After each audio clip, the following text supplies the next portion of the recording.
Today we're cooking a vegetable roasted with breadcrumbs on top. You will need the breadcrumbs, gluten-free, vegetables, garlic. Usually we put parsley, but we have only basil in our garden. Extra virgin olive oil, salt and pepper. Very easy recipe. To start with, we need to cut the vegetables in half. Wash it before, maybe. And slice a little bit the vegetable like this.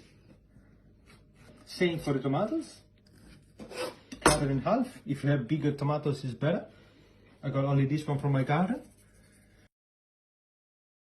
You do it for all the vegetables, and you keep the vegetable in the tray for 20 minutes to release all the water, and then in the meantime we're doing the bread. For the breadcrumbs on top, we need to chop garlic and parsley all together.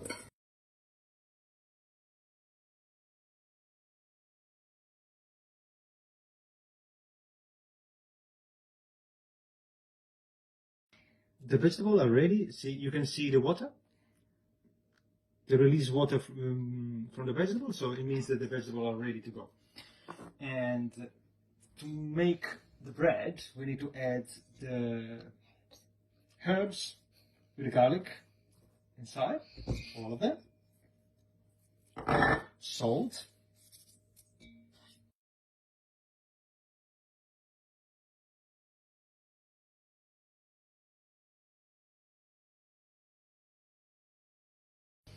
So the next step is to take the vegetable and add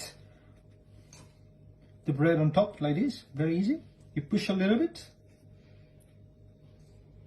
You do it for all the vegetable, and you turn it on. In the meantime, you turn it on the oven 180 degrees. The vegetables are ready to go in the oven. Before you put it inside, we just need to add a little bit of oil on top, like this. And then cook it for around 20 to 30 minutes.